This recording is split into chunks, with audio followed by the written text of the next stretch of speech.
Bien, les doy la bienvenida a todos de forma muy calurosa y estoy sorprendida simplemente de que hayáis venido. Y en serio, mirad el título, toma título para la presentación.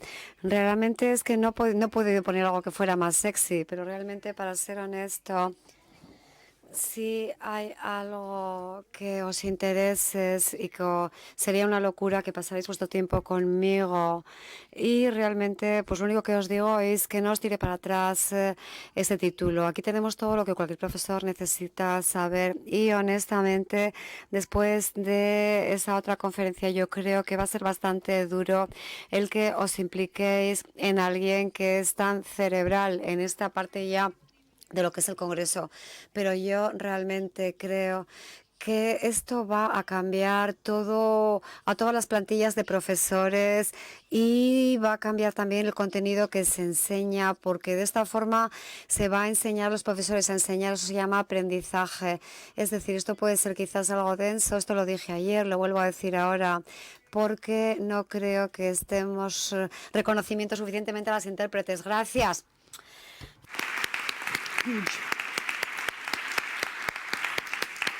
A huge thank you. Y muchísimas gracias por el trabajo que hacéis y cómo hacemos que esta conferencia pueda ocurrir. Gracias a vosotras.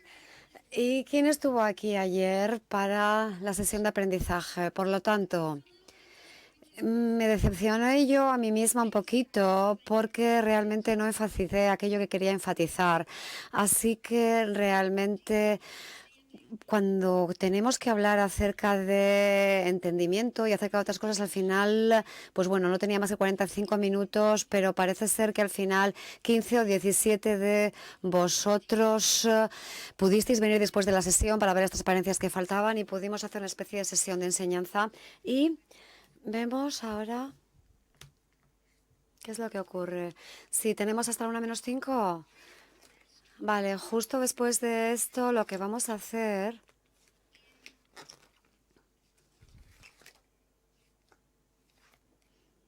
No podemos traducir. Vale, en la cafetería, en el piso número 1, vamos a hacer una reunión bastante informal, pero para aquellos de vosotros que tengáis tiempo, que os sentisteis un poquito decepcionados ayer, esa va a ser mi forma de intentar remediar la falta de transmisión que tuve ayer por falta de tiempo. Y lo que vamos a hacer es poner todos este tipo de contenidos en una carpeta y... Sí, en una carpeta que denominamos en modalidad EL. Y lo que básicamente voy a haceros es daros un código al final de toda esta sesión. Y ya he puesto en Helio algunos ficheros dedicados especialmente a vosotros. Y voy a continuar poniendo más, incluso ficheros que son referencia a otras sesiones. Y yo creo que pudieran ser interesantes basándonos en esto, ¿no? Tenéis mi dirección de email y ahí tengo una nota de bienvenida que acabo de insertar, así que si tenéis algún tipo de pregunta o si queréis que os envíe algo en términos, por ejemplo, de algunos recursos que habéis utilizado, creo que es difícil realmente, pero tengo realmente muchísimo material que quiero compartir con vosotros. Me tenéis que mandar un email y si queréis que lo comparta con vosotros, os prometo que lo voy a responder y haré todo lo que pueda para poder proporcionaros todo lo que necesitéis para que sigáis avanzando a la siguiente fase. Bien, aquí tenemos arquitectura cognitiva humana y teoría de la carga cognitiva. Es algo que es excitante y aquí esto es lo que tenemos. Bien, tiene un audio, no sé. Vale, vamos a intentar otra vez.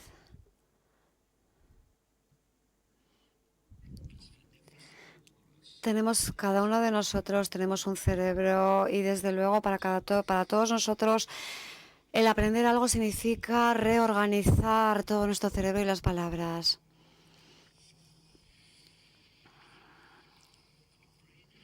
Nuestro cerebro tiene realmente billones de años y tenemos también conexiones con este poder cognitivo. El aprendizaje es crear, gracias a todas estas neuronas y conexiones, la posibilidad de aprender gracias a ello y de construir hasta mapas y redes de conocimiento. Y vemos que hay una señal eléctrica que lo que hace es continuar a través de nuestro cerebro en su viaje particular.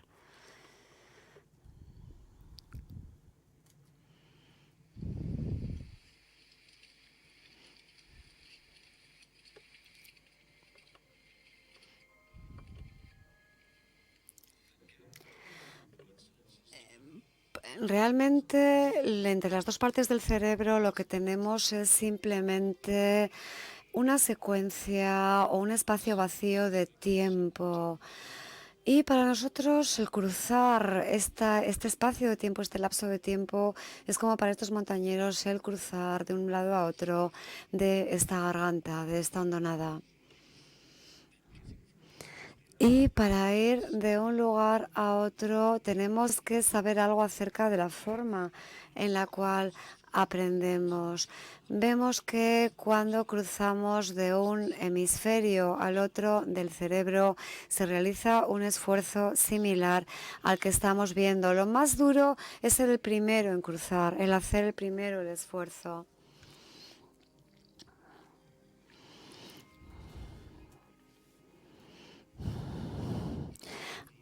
Habiendo cruzado todo esto una vez, vemos que ya la siguiente secuencia en la que volvemos a cruzarlo es más y más fácil, y lo mismo ocurre cada vez que cruzamos también en el cerebro nuestro conocimiento. Vemos que al principio el aprender es muy difícil.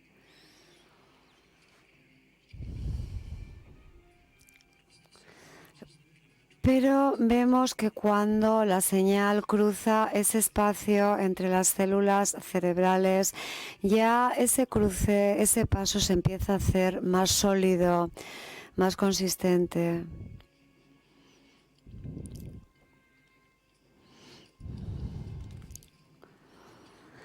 Y en el momento en que ya hemos realizado el cruce una y otra vez, se hace sin esfuerzo y lo podemos hacer cada vez que queramos.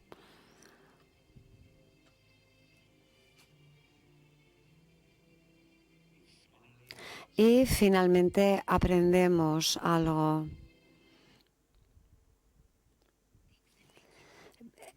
Bueno, esto nos hace sacar un oh, ¿verdad? Porque esto es una locura, ¿no? A mí me parece que realmente es algo sensacional que yo a veces les enseño a los niños porque desde luego el aprender es duro, pero la sorpresa es que no solamente los niños tienen que reconocer que esto es algo duro, sino también los profesores. Es duro. Y yo quiero que nuestros niños se fijen en esto y que pregunten. ¿Qué es lo que se está diciendo esa historia? ¿Qué aprendemos acerca del aprendizaje? ¿Qué aprendemos acerca de cómo funciona el cerebro? Porque incluso los niños pequeños realmente admiran esto, incluso cuando hemos quitado el volumen y cuando no tenemos el audio, y ven realmente cómo se está pasando de un extremo a otro del barranco de la garganta, y vemos entonces que ellos también están pensando en cómo se hace un paso, cómo se hace todo esto con el aprendizaje de un paso al otro de el cerebro. Nosotros, por ejemplo, lo que hacemos es un esfuerzo a veces repetitivo, pues cuando aprendemos inglés, cuando estamos alfabetizando a unos niños, y cuánta repetición necesitamos para aprender datos geográficos, datos acerca de los ecosistemas, acerca de las fuerzas naturales, acerca de los principios que tienen que ver con el diseño. Por lo tanto, creo que este es un mensaje bastante simple acerca del cerebro. ¿Le podéis dar al clic, por favor? El aprendizaje profundo no ocurre únicamente, sino que queda activado por un pensamiento profundo. Ayer empezamos a fijarnos en todo esto, pero ¿sabéis qué, amigos? El pensamiento profundo es realmente algo contingente sobre cómo aprende el cerebro. El todo es más grande y más importante que la suma de las partes. Los profesores con los que yo trabajo, que quieren entender el proceso de aprendizaje, piensan en ocasiones que esto no está lo suficientemente claro, y ayer estuve pensando otra vez en todo este campo global del pensamiento. Si los niños realmente no se ven implicados dentro de todo este proceso de pensamiento y pensamiento profundo, lo cual son cosas diferentes, no pueden realmente llegar a comprender esto, pero desde luego yo sí que puedo implicar a los niños dentro de este pensamiento profundo, olvidando quizás este tipo de procesos cerebrales. ¿Qué es lo que necesitamos saber que hace que para saber qué es lo que hace que ocurra el pensamiento profundo y el aprendizaje?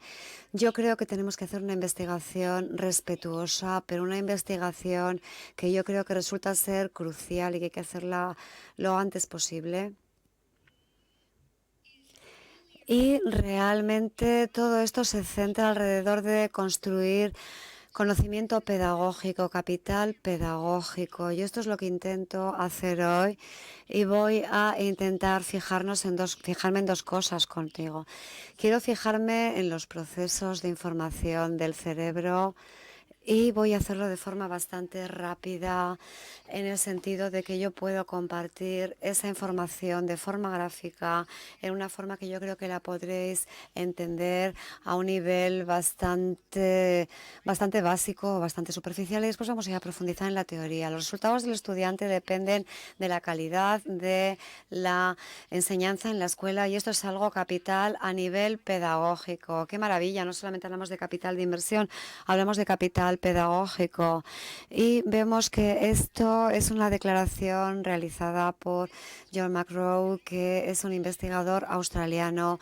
El conocimiento del practicante queda representado por la integración de tres aspectos.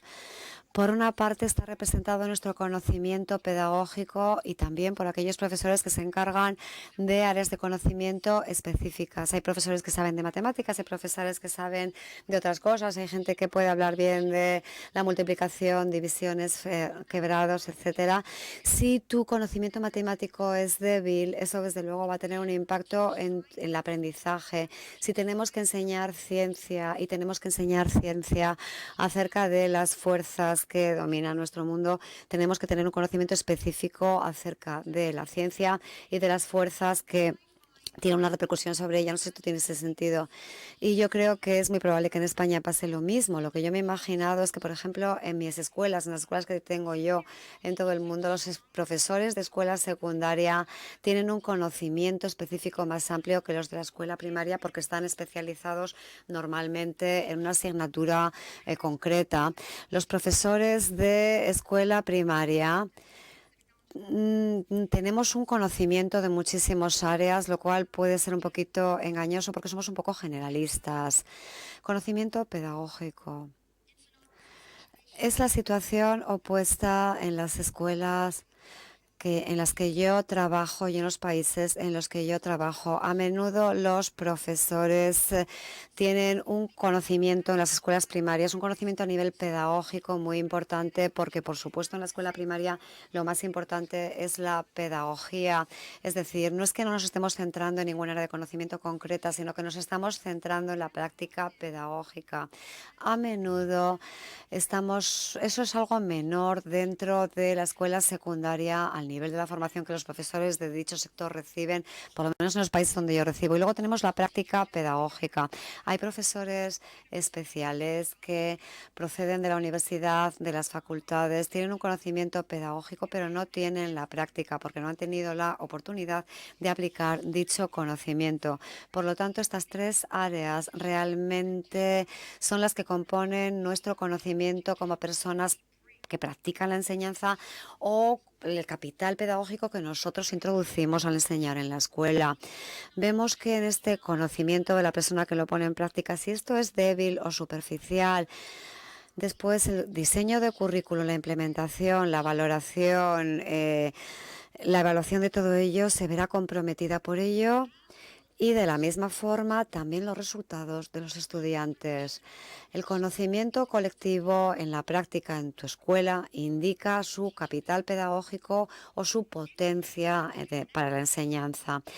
Si quieres un estudiante que mejore los resultados, entonces tienes que mejorar el poder de los profesores en la escuela y esto se hace cuando se construye un capital pedagógico y haciendo de forma individualizada todo esto, es decir, para cada profesor y para cada ocasión. No voy a hablar, por ejemplo, en este momento acerca de las diferentes asignaturas, inglés, arte, matemáticas, sino que vamos a hablar acerca de la ciencia cognitiva como un dominio que creo que hay un tratamiento bastante negligente en muchas escuelas y con muchos profesores, en muchas experiencias que yo he recabado. Se ha negligido toda esta formación profesional que necesitan los profesores para poder enseñar en la práctica. ¿Qué se necesita para sustentar esta práctica? Pues muchísimas cosas, pero me voy a centrar en dos. En primer lugar, vamos a centrarnos en el inicio de desarrollar tu conocimiento y entendimiento del procesamiento del sistema de la información en el cerebro y desarrollar también tu conocimiento y entendimiento de la teoría de la carga cognitiva y sus implicaciones en el aprendizaje. Simplemente en este momento vamos a decir que yo no soy una científica cognitiva ni neurocientífica. Esas no son mis áreas de conocimiento, pero son unas áreas extremadamente interesantes para mí. Por lo tanto, necesitas tomar esto como una persona que está empezando a hacer una inmersión en algo y puede que no te hayas dado cuenta de que no sabías algo que no sabías y llevar esto más adelante. Todo lo que yo comparto con vosotros está indicado en una investigación, así que podéis vosotros dirigiros a la propia investigación y extraer vuestro propio conocimiento de ella. Fenomenal. ¿Cómo sabemos que los niños han aprendido? Bien, yo esto se lo he preguntado a diversos profesores y me han dicho, ya lo sabes porque tienen en sus ojos ese brillo. ¿De verdad? ¿De verdad? ¿Lo dices en serio? No hay nada que se pueda decir aparte de eso. Me dicen, bueno, cuando pueden aplicar aquello que han aprendido. Bien, ¿cómo sabemos que han aprendido si nada se ha cambiado en la memoria a largo plazo? No se ha aprendido entonces nada. Y cuando yo me metí en esta materia, una de las cosas me parecía muy profunda en los términos de impacto en mi pensamiento. Podemos mantener el aprendizaje vivo en nuestra memoria durante meses y meses, siempre y cuando esto se repase, se ensaye, se ponga en práctica, pero no quiere decir que se vaya a quedar en la memoria a largo plazo. Y básicamente lo que hacemos es cuando algo se mantiene con vida, en un momento dado desaparece. Desde luego, por ejemplo, eso ocurre con la mayoría de las experiencias en algún punto del aprendizaje educativo. Cuando generalmente, ¿cómo estamos evaluando realmente a los aprendices después de una serie de lecciones?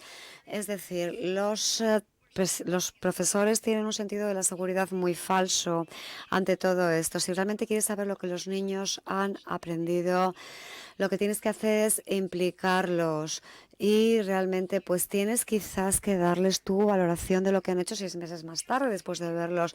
Es una cosa que igual da miedo, pero bueno, aquí John Sweller dijo que cualquier recomendación o instrucción que no puede o que no ha sido cambiada o introducida en la memoria a largo plazo, que no aumenta la eficiencia con la cual se almacena la información relevante, se retira y de la memoria a largo plazo y por lo tanto muy probablemente no sea efectiva. Me parece que esto es completamente crucial. Esto es una nueva investigación que es la que voy a compartir con vosotros. Igual nada más es nueva para mí y no para vosotros. Lo que es importante es que estamos haciendo lo mejor que ponemos para estar al día con todo lo que sabemos acerca de la neurociencia, respetar el cerebro, respetar sus procesos y vemos que todo esto lo tenemos que introducir en la práctica pedagógica para saber qué tipo de cambios tenemos que introducir. Por lo tanto, he hecho cambios significativos dentro de mi práctica y realmente en términos de aquello para lo que yo estoy abogando para mis alumnos y de lo que yo quiero hacer y tenemos que profundizar aún más en este tipo de investigación para ello.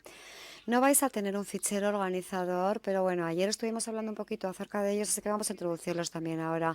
Yo creo que eso resulta crucial cuando los niños están aprendiendo y también cuando tenemos un seminario, un taller, un grupo pequeño. Vamos a tener un organizador, porque lo que hace el organizador es simplemente establecer en tu cerebro una estructura organizativa para que el aprendizaje se introduzca. Incluso si no se tienen idea de lo que estamos hablando y no sabemos mucho acerca de este tema del organizador, vamos a ver que el organizador empieza con una definición, con una estructura, arquitectura mental. Después vamos a hablar de la memoria sensorial, la memoria de trabajo y la memoria a largo plazo. Esto es lo que denominamos realmente un organizador, en cierto sentido.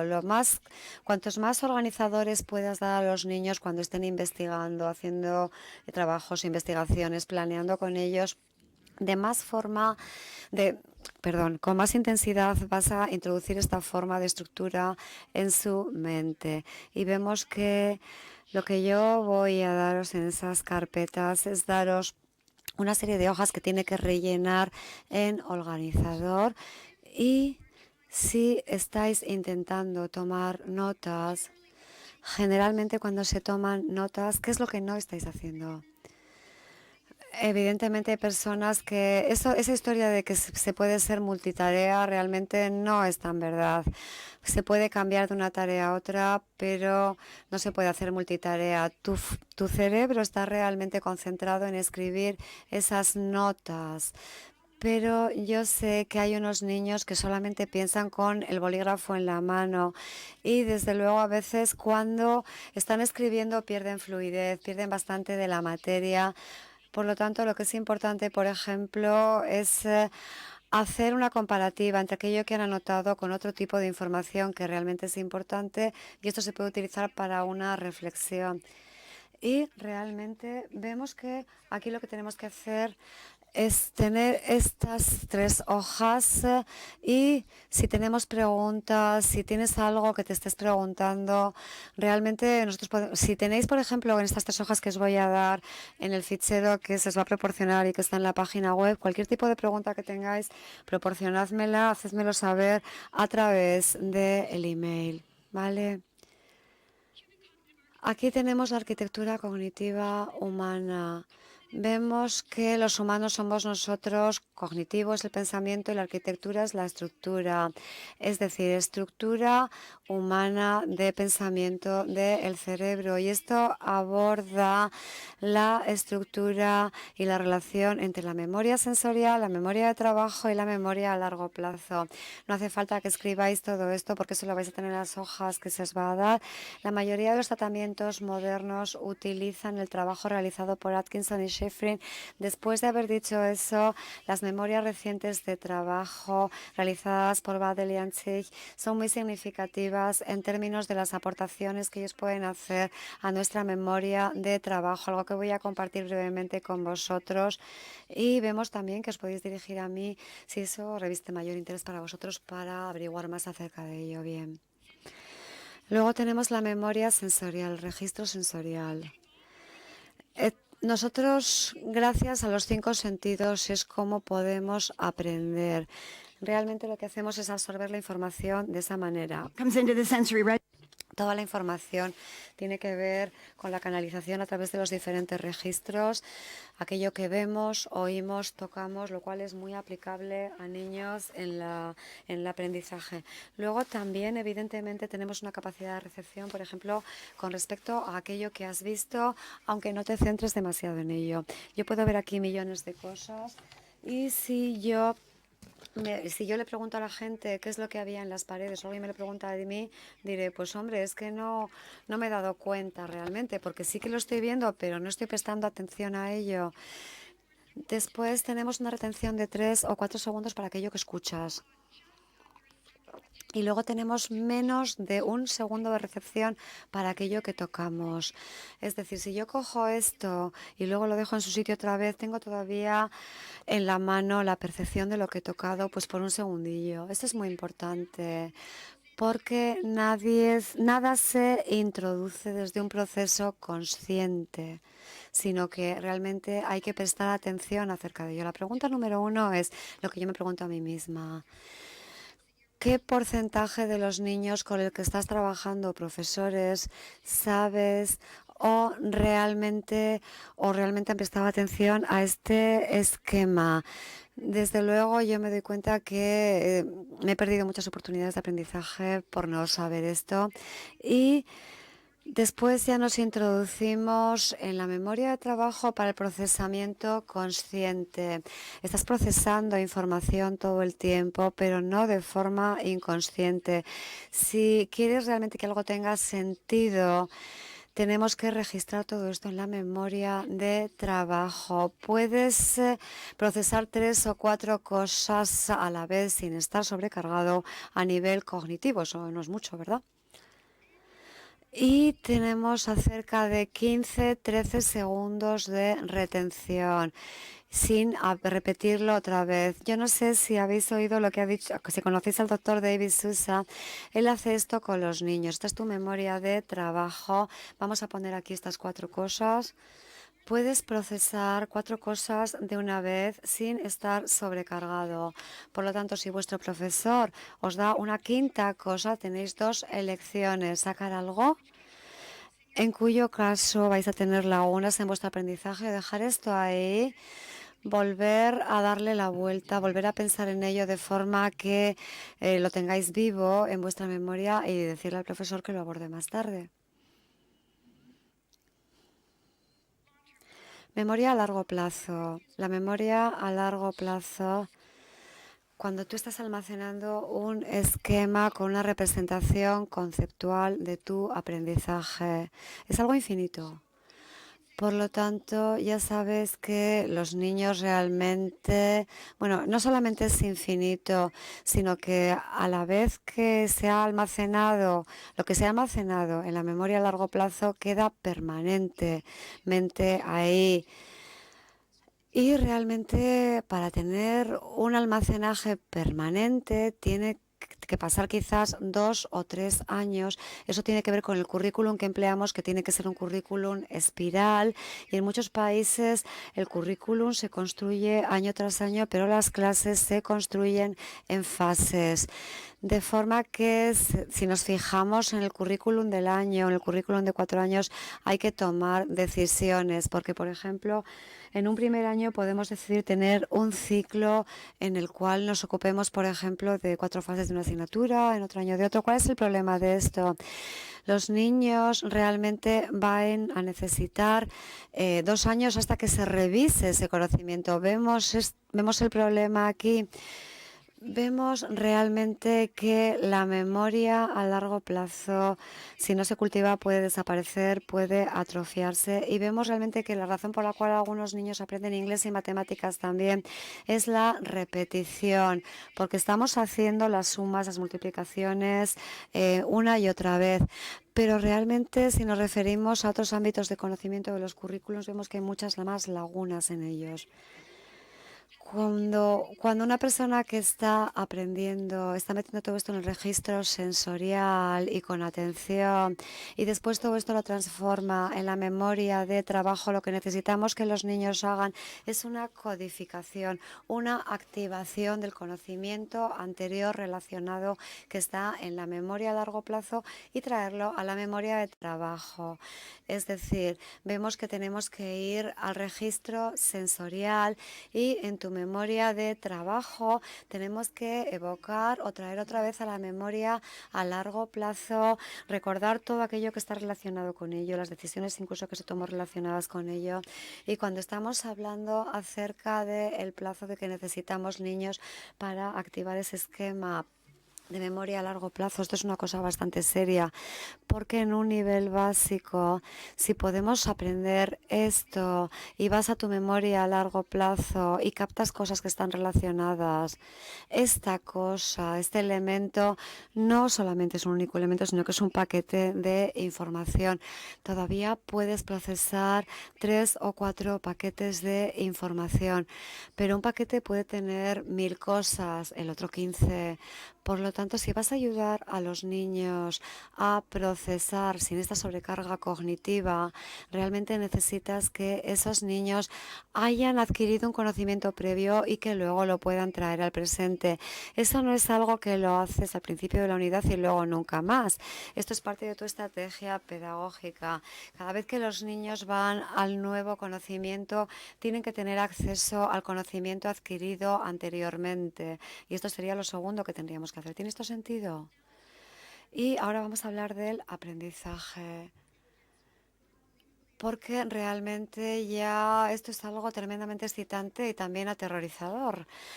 Bien, lo primero que necesitamos hacer cuando los niños tienen que aprender a su registro sensorial y realmente activar ese código de la activación del conocimiento previo. Después tenemos que relacionar todo esto con la memoria de trabajo, procesarlo de forma consciente. Tienen que construir un esquema que sea exacto, preciso. Necesitan organizar nueva materia con materia nueva, con materia antigua, codificándolo todo y después necesitan realmente llegar al objetivo de la información personal significativa e importante. Si tenemos suerte, podemos realmente llegar a la memoria a largo plazo, esa memoria que tenemos como la capacidad REM, la memoria REM de los sueños. Vamos a repetirlo. Primero, registro sensorial. Eso es lo que tenemos que hacer. Luego tenemos que introducir todo esto en la memoria de trabajo para un procesamiento consciente que no significa una sobrecarga. De ahí pueden construir un esquema que sea exacto, preciso y que puede reorganizarse combinando la nueva materia con la antigua y con la otra nueva. Y después, evidentemente, de ahí extraerán la información precisa, personal y relevante para ellos. Y luego realmente tienen que hacer dormir todo esto. Esto lo he hecho, por ejemplo, también en el aprendizaje en nuestro aula y hemos aprendido acerca de aprender, acerca de pensar, acerca del cerebro, acerca de aquello que necesitamos saber y entender para ser grandes estudiantes. Esto lo hago todos los años, pero realmente para mis niños más pequeños el objetivo es diferente. Los niños necesitan saber esto, diferente a lo que hago con otros alumnos. Los niños pequeños necesitan saber que su padre y su madre son los que les hablan para diferenciar el bien y el mal. Y realmente no necesitamos que el niño vaya a casa y le diga: mamá, llévame a la cama porque tengo aquí que reactivar mi memoria a largo plazo. Los adolescentes necesitan que no tienen que llevar a la cama el iPhone, el iPad, ni tener el teléfono constantemente encendido para ver si les llega un mensaje, porque necesitan dormir y necesitan dormir simplemente para reposar su capacidad y para recrearla. Si no aprenden estas cosas, no van a aprender nada. Por lo tanto, las teorías del conocimiento cognitivo son importantísimas. Debido a ello, ahora vamos a ahondar en estos aspectos, el aprendizaje. Lo primero, tenemos este registro sensorial y tenemos que tener atención. Tenemos que activar el esquema relacionado con la memoria a largo plazo, lo cual es la codificación. Tenemos que procesar toda esa información nueva en la memoria de trabajo. Tenemos que construir un esquema organizado y elaborado o codificado. Tenemos que conectar esta nueva materia con la nueva y con la antigua. Después tenemos ya que procesar la información relevante, que es el objetivo, y después tenemos que dejar trabajar a la memoria a largo plazo, tenemos que almacenarlo en ello y lleva de 2 a 3 años en algunos casos para que haya una permanencia en esa memoria a largo plazo. Es decir, tenemos que mantener el aprendizaje de los niños vivo, desarrollando estrategias que lo posibiliten. Si realmente vemos que las instrucciones están sobrecargando la memoria de trabajo o la capacidad cognitiva, no se aprende nada. Voy a daros un minuto o dos ahora para descomprimir todo esto y para hablar unos con otros, sobre todo a mis maravillosos amigos españoles, de forma que lo puedan poner en su propio idioma y lo puedan procesar un poquito. Y quizás yo voy a mostraros esto en un momento. Quizás lo que voy a hacer es poner estos gráficos, volverlos a traer aquí, porque esto puede ayudaros a procesar todo esto un poquito más.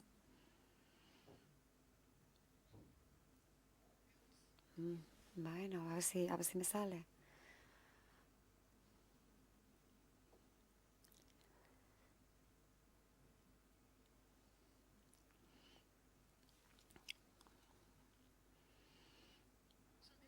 Bien, esto es lo que estáis viendo, ¿no? Tenemos un registro sensorial en el cual tiene que haber atención, codificación del conocimiento previamente relacionado. Después se almacena en la memoria de trabajo para el proceso consciente y después organizarlo, elaborarlo, codificarlo después de haber hecho este esquema preciso y después introducirlo todo en la memoria a largo plazo gracias a la fase REM del sueño y mantenerlo vivo. Tenéis 1 minuto realmente para descansar de mi voz y para charlar entre vosotros.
Eight, 7, 8, 7, 6, 5, 4, 3, 2, 1. Ya. Bien hecho. Bien, rápidamente quisiera mostrarlo de nuevo a modo de resumen y ver cómo vamos avanzando.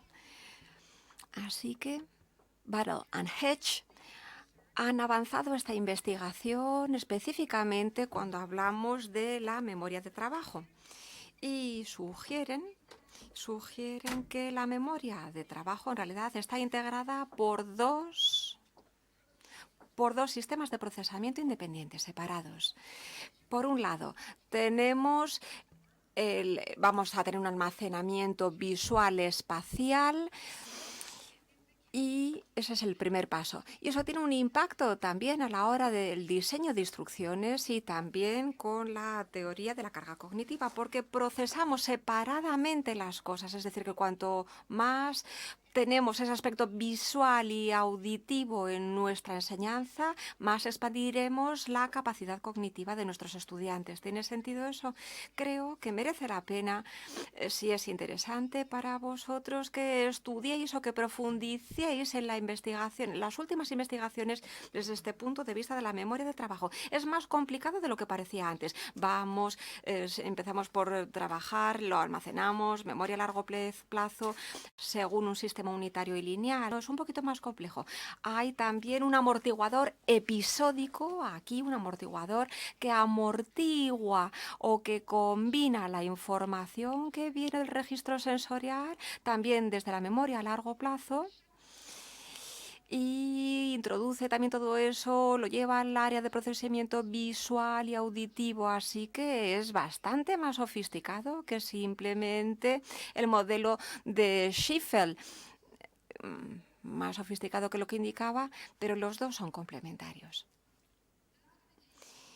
Y ahora ya vamos a hablar de la teoría de la carga cognitiva, que suena peor de lo que en realidad es. No tenemos tiempo para palabrería, así que pongámonos a trabajar. Puede que queráis tomar una fotografía de esto, porque creo que esto es importante que os lo llevéis a casa. ¿Cómo podemos incrementar la posibilidad de que nuestros estudiantes vayan a prestar atención? ¿Cómo aumentar la probabilidad de que vayan a activar esos esquemas a largo plazo, esa codificación? ¿Qué puedo hacer explícitamente y estratégicamente dentro de mi diseño y de mi trabajo para aumentar la probabilidad de que puedan construir esquemas precisos y globales? ¿Cómo puedo aumentar la probabilidad de que mis estudiantes vayan a asimilar ese nuevo aprendizaje junto con el viejo aprendizaje y los viejos esquemas? ¿Cómo voy a ampliar la probabilidad de que mis niños vayan a ser capaces de almacenar todo esto también a largo plazo, lo que sea relevante e importante?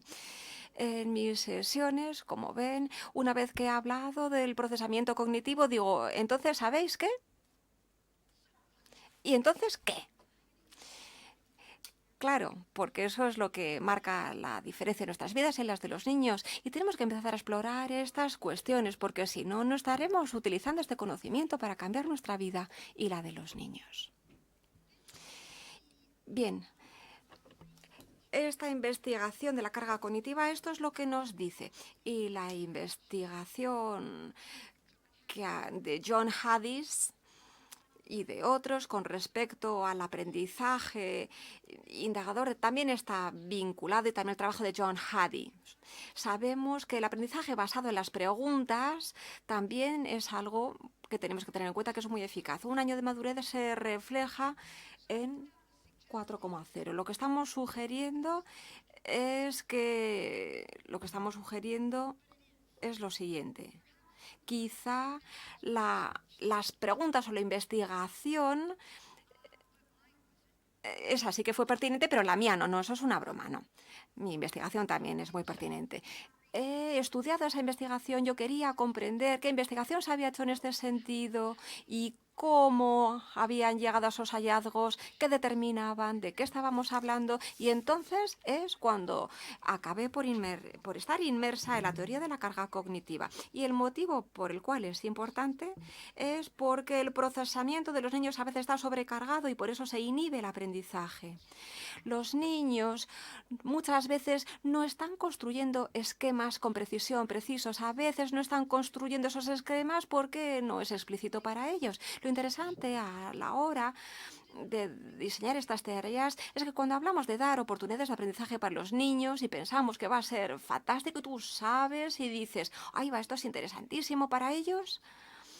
Y van a procesar la información a medida que lo necesitan. Entonces tú sí que sabes que el esquema está ahí porque tú ya conoces esos esquemas, pero los niños llegan a la experiencia de aprendizaje, a un texto, a una página web y ellos no tienen esos esquemas. Les faltan muchos elementos, muchas cosas. Hay vacíos y huecos para ellos. A veces no están procesando las cosas bien porque los esquemas son incompletos. Esto es importante. Muchas veces los niños tienen esa sobrecarga porque ese prerequisito del esquema no está ahí y entonces empiezan a aprender cosas pero no saben con qué vincularlo y atarlo. Así que es como si estuviese todo ahí flotando. Y esto también es muy importante. Claro, y es que no están etiquetando esa información como algo importante. Hay que mantenerlo vivo, sí, porque si no lo mantenemos vivo, pues entonces lo olvidarán porque no le ha puesto esa etiqueta como que es un aprendizaje importante. Así que obviamente aquí lo más importante inicialmente es esto de aquí, ese procesamiento. Si los niños tienen esa sobrecarga cognitiva no podrán construir esquemas, aunque sí que ya sepan que hay información que han etiquetado como importante. Así que esta teoría de la carga cognitiva trata de reducir la carga cognitiva de forma que los niños, adultos, estudiantes tengan la capacidad de memoria funcional para procesar aquello que funciona. Pasamos ahora ya a la carga cognitiva. Y recordad, vais a tener todas estas notas, toda esta información, no es algo que tengáis que recordar ahora porque todos os vais a salir de aquí diciendo, oh, Dios mío, tengo una sobrecarga cognitiva. Sí, lo sé, estoy segura de que durante 3 semanas vais a decir que así es como os sentisteis conmigo. Esta teoría de la carga cognitiva concierne la carga cognitiva que imponemos a nuestro procesamiento de la memoria de trabajo y aquí se trata de centrarnos y saber cómo reducir la carga cognitiva de forma que haya más recursos que nuestros estudiantes puedan utilizar y dedicar a la tarea del aprendizaje. Este es el organizador. Esto es lo que me permite construir los esquemas dentro de nuestra mente. Veamos la definición de la carga cognitiva, que ya lo hemos hecho, y ahora veamos 3 tipos de carga cognitiva. Así que aquí tenemos términos que son nuevos. Vamos a ver de la carga intrínseca, que nos habla de la carga conectada con la complejidad de los elementos que damos a los niños y los estudiantes. Vamos a hablar también de otra carga cognitiva que está vinculada con cómo presentamos el material a los estudiantes. Y también vamos a hablar de la carga cognitiva que está vinculada con la relevancia, la importancia de esos elementos, si los niños ven que esa información es importante o no. Así que estos 3 términos, estas 3 columnas, tienen que tener sentido para nosotros. Intrínseco, esa carga intrínseca es inherente, está dentro, es inherente. La complejidad es algo inherente. La complejidad es intrínseca a la materia, el material. No podemos hacer fracciones que sean menos complejas, no, porque es inherente e intrínseco. Por otro lado, tenemos muchas cosas extraordinarias y no tenemos capacidad de procesamiento para poder centrarnos en lo que importa de verdad. Tal y como presentamos el material o tal y como los estudiantes acceden a ese material. Hay demasiadas cosas extraordinarias. Nuestro procesamiento va en demasiadas direcciones a la vez y sentimos esa sobrecarga. Y la última columna es la relevancia, lo relevante, lo importante. Estas 2 columnas son malas, perdón. No queremos que los niños tengan esa sobrecarga intrínseca, ni la primera ni la de la segunda columna, pero la tercera sí, esa sí que está bien, porque queremos que sí que tengan esta sobrecarga germane, queremos que inviertan. Estas 2 primeras no, pero la tercera sí. Intrínseco, la primera y la segunda mal, y la tercera, germane, bien. Y de nuevo, claro, en nuestro procesamiento a veces es diferente, es difícil, sí, pero claro, vais a tener esta hoja con todos estos datos que después la podréis mirar con calma. Once we've looked at Una vez que ya hemos hablado de estas 3 distintas cargas cognitivas, bueno, os voy a decir, pues ¿sabéis qué? ¿Qué? Claro, esto tiene que marcar una diferencia en nuestras vidas, así que en un mundo perfecto tendríamos más tiempo, claro, pero no lo es. Y entonces yo debería poder compartir con vosotros distintas estrategias para cada columna, pero tenemos solo 15 minutos.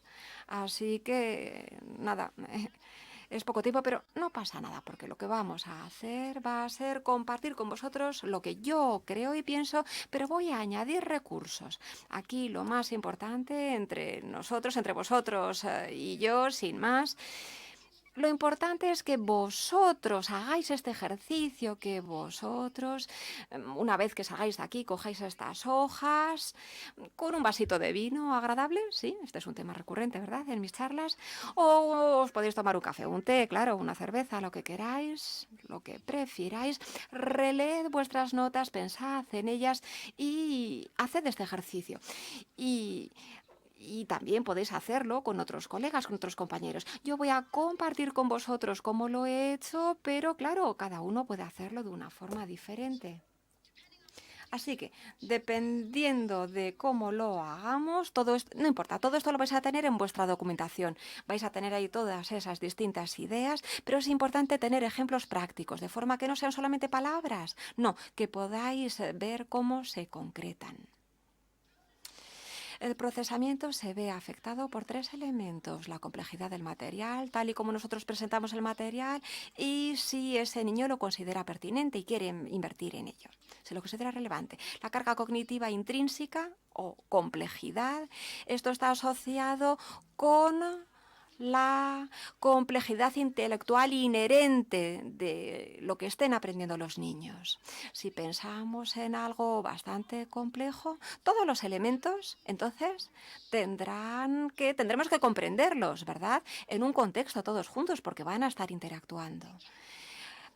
Esos elementos tienen que ser procesados simultáneamente, si no perderemos la sensación del todo. Y además esto va a ser una gran carga a nuestro procesamiento, porque tenemos que ser capaces de procesar todas esas distintas partes para comprender la totalidad. Si estoy hablando de ecosistemas, por ejemplo, y hablo de su complejidad, los ecosistemas son están integrados por distintos factores bióticos y por otros. Hay que conocer que tenemos elementos vivos y por elementos que no son vivos, y sus relaciones y sus interacciones son esenciales. Si la relación entre un ser vivo, entre los seres vivos es buena, y las relaciones entre los seres vivos y no vivos es buena, entonces tendremos un ecosistema saludable y bueno. Pero si tenemos problemas entre lo viviente y lo no viviente, entonces el ecosistema no será tan perfecto. Y esto lo que quiere decir es que puede que tengamos temas o problemas con el ciclo de la vida.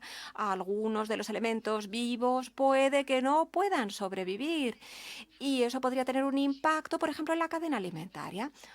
O también, por ejemplo, en otro tipo de cadenas, en la biodiversidad, por ejemplo. Es bastante complejo, ¿de acuerdo? ¿Verdad? Y entonces, si pensamos en los alumnos de primaria, digamos, hagamos actividades con ecosistemas, les decimos, y después estudiemos la electricidad. Complejo, esa complejidad está ahí inherente. Nosotros no tenemos control alguno sobre la complejidad de los materiales. Probablemente este es el área más difícil cuando hablamos de la carga cognitiva que tendremos que abordar como diseñadores constructivos. Tenemos que intentar controlarlo mediante, claro, artificialmente intentamos descomponer las partes de ese todo, pero muchas veces lo que hacemos es comprometer la integridad de todo ese material, ponerla en compromiso. Y como resultado estamos poniendo en compromiso también la capacidad de construcción de esquemas de los estudiantes. Claro, esto es complicado. Así que podría decir, bueno, pues entonces, ¿sabéis qué? ¿Qué? So what? Claro, sí, insisto, tenemos que saber cómo utilizarlo para cambiar nuestra vida. Tenemos muchas posibilidades aquí, entre comillas, que quiero compartir con todos vosotros, que están en la documentación, pero lo más importante antes de que miréis nada de lo que yo voy a sugerir es que vosotros os involucréis, lo estudiéis, que miréis estas fichas, que penséis en las implicaciones para vuestros alumnos y estudiantes. Si vemos ahora la carga cognitiva, esa carga ajena, de la que hablé antes, de la segunda columna, aquí lo más interesante es que tal y como vamos a presentar ese aprendizaje a los niños, nuestro diseño y nuestra forma de presentarlo y de ofrecérselo puede inhibir o puede promover el aprendizaje de una manera además muy importante. Lo uno o lo otro. Los enfoques de instrucción requieren que los niños utilicen una serie de recursos de memoria, de trabajo, en distintas actividades que no contribuyen muchas veces a la construcción de esos esquemas. Cuando yo era profesora, muchas veces decíamos, cuando hagamos esta unidad hay que aportar esto y lo otro, y luego haremos esto y lo otro y lo otro. Y al final no aprendíamos nada porque había demasiado. Pero entonces yo sí que había abarcado un programa de estudios muy amplio, sí. Y entonces dices, cuando los niños escriben, por ejemplo, sus resultados.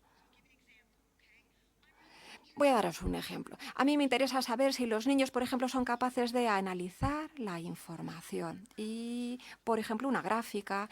Entonces, cuando analicen esa gráfica o ese cuadro, invitaré a los niños a escribirme o a grabar o a registrar en un párrafo, a que cuenten una historia, por ejemplo, y que ahí reflejen su análisis. Y si no escriben bien, pues entonces tienen que pensar su análisis, sí, en lugar de escribirlo, pensarlo. Y recordad, claro, lo tendrán que ensayar esa primera parte y decir, vale, esto es una B, una D, recuerdo, si ahora aquí tengo que poner un punto, ¿y qué pasa con todo lo demás? Y entonces los niños dirán, uy, pues esto no lo puedo repetir.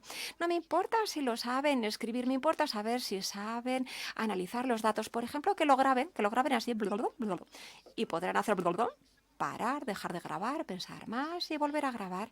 ¿Entendéis? Creo que muchas veces tenemos distintos métodos que utilizar para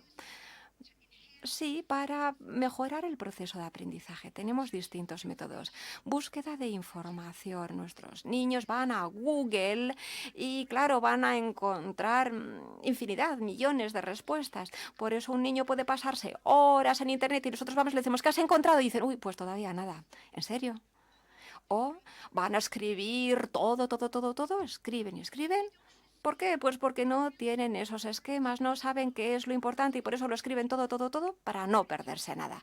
Claro, cuando tenemos millones de información por ahí pululando es muy difícil.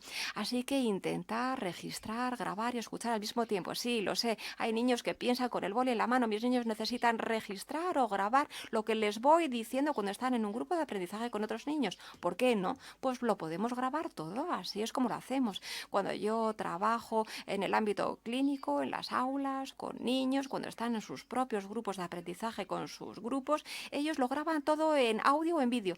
Puede que luego no lo necesiten, pero lo pueden grabar y tenerlo ahí en caso de que alguien del grupo quiera volver ahí. ¿Nos parece que ese es un muy buen uso de la tecnología?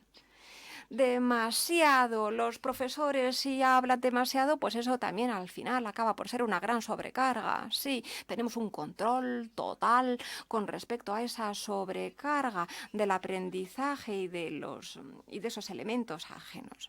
Y así pensamos que lo controlamos todo. Y entonces nos lleva a, ¿sabéis qué? ¿Qué? ¿Cómo vamos a utilizar todo esto para marcar la diferencia en nuestra vida y en la vida de nuestros niños? ¿Cómo vamos a disminuir esa sobrecarga cognitiva extraña o ajena? Y entonces pasamos a la tercera columna. Sí, claro, y esto está muy bien, ¿verdad? Eso es lo que queríamos, la tercera columna. Sí que queremos este tipo de sobrecarga, esta sí. Porque solamente podemos desarrollar esta sobrecarga de elementos relacionados si las dos primeras sobrecargas de las dos primeras columnas no nos han sobrecargado del todo. Si nos queda todavía sitio para hacer esas relaciones, si hemos tenido la sobrecarga intrínseca y la extrínseca, pues entonces no podemos estar totalmente sobrecargados de las dos primeras columnas. Y entonces puede que puedan invertir sus recursos para crear estos esquemas, claro, si ve que son pertinentes. Tenemos muchos niños que no tienen esa sobrecarga. Les gusta la complejidad, la presentación está muy bien y todavía, pero aún así siguen sin procesar bien y no almacenan eso a largo plazo. No es que no pueden, es que no quieren hacerlo porque no ven cuál es el objetivo, no ven que sea importante. La motivación tendrá como resultado más procesamiento dedicado a una tarea.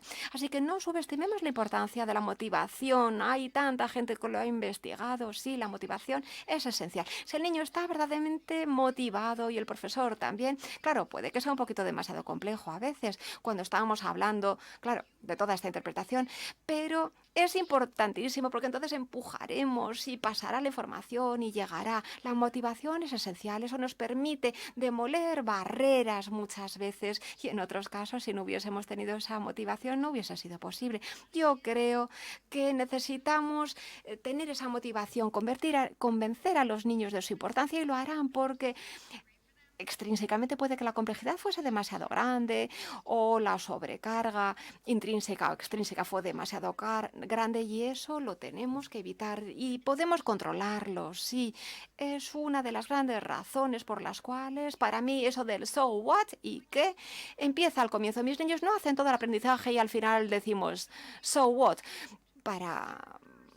sino que se trata de todo un proceso de inmersión, que vean la relevancia, la importancia, que tengan la motivación y que entren y que se sumerjan en la materia y así, solamente así, podrán seguir avanzando.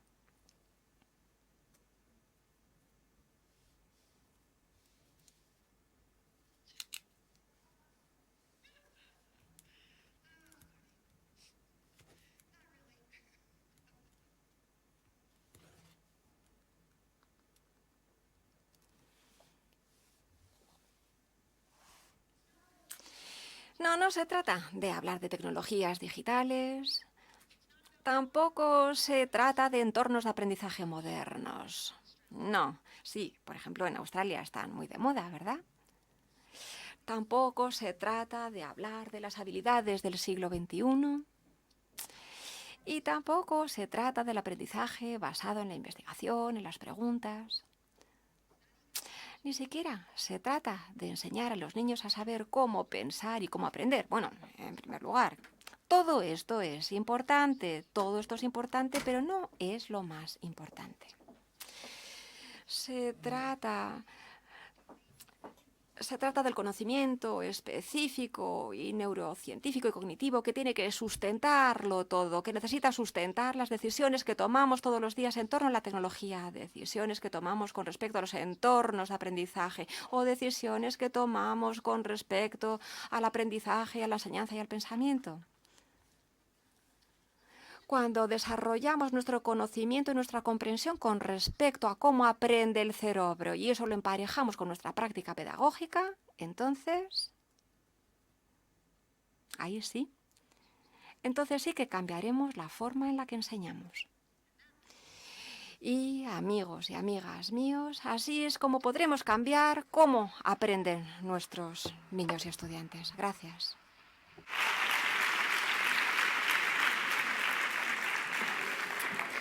So just quickly, if you want to write that code down.